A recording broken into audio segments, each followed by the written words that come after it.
பொதுவாகவே நம்ம எப்போ டாக்டர்கிட்ட போவோன்னா நம்மளுக்கு ஏதாவது சிம்டம்ஸ் டெவலப் ஆனால் தான் போவோம். சிம்டம்ஸ்க்கு ஏதாவது ஒரு டிசீஸ் நோய் இதுதான் அப்படின்னு சொல்லி ஒரு டயக்னோசிஸ் நம்ம தான் பேர் வைப்போம். ஸோ இந்த சிம்டம்ஸ் டெவலப் ஆனால் தான் போவோம். அதுவுமே ஒரு 2 நாள் 3 நாள் இருக்குது, சரியாயிடுச்சுன்னா போக மாட்டோம். நாள் பட இருக்குது, ஒரு 4 to 5 டேஸ்க்கு மேலே, இல்லை சிலர் 1 வீக் மேலே. இந்த 1 வீக்லேயே பெயின் கொஞ்சம் கூட இருக்குது, அதிகமாக பெயின் இருக்குது, இல்லை அப்படின்னா ரொம்ப லாங்காக இருக்குது அப்படின்னா அப்போ தான் நம்ம போய் பார்ப்போம். அப்போ எப்படின்னா அந்த டிசீஸோட சிம்டம்ஸ் டெவலப் ஆகிறதுக்கு முன்னாடியே பார்த்திங்கன்னா செல்ஸில் சம் சேஞ்சஸ் நடந்திருக்கும். இந்த செல்ஸில் சேஞ்சஸ் நடந்ததுக்கப்புறம் தான் இந்த சிம்டம்ஸ் வரும்.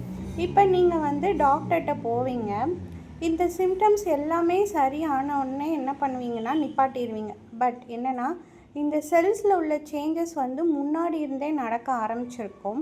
ஸோ முதல்ல மெடிசின்ஸ் எடுத்த உடனே ஃபஸ்ட்டு கொஞ்ச நாளில் சிம்டம்ஸ் கம்மியாயிடும்.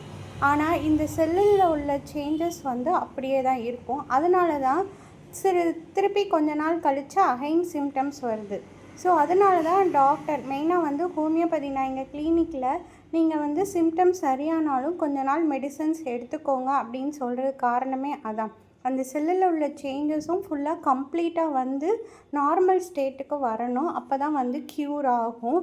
ஸோ இது உங்களுக்கு தெரியாது, வெறும் சிம்டம்ஸ் மட்டும்தான் உங்களுக்கு தெரியும். ஃபார் எக்ஸாம்பிள் இப்போ ஒரு பெப்டிக் அல்சர் வருதுன்னு வச்சுக்கோங்க வயிற்றில்.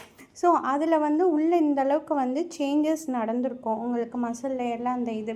ஸோ இந்த மாதிரி ஒவ்வொரு செல்ஸ்லேயுமே மைக்ரோஸ்கோப்பில் நம்ம பார்க்கும்போது ஹிஸ்டாலஜிக்கலாக நார்மலாக ஒரு ஸ்ட்ரக்சர் இருக்கும்.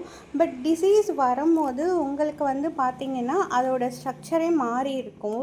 ஸோ அதனால தான் மெடிசன்ஸ் நம்ம கண்டினியூவாக ஃபாலோ பண்ண சொல்கிறது. நிறையா பேஷண்ட்ஸ் பண்ணுற மிஸ்டேக்கே என்னென்னா, ஸோ அந்த சிம்டம்ஸ் ரிலீஃப் ஆன உடனேயே அப்படியே விட்டுருவாங்க. பட் அப்படி விடக்கூடாது.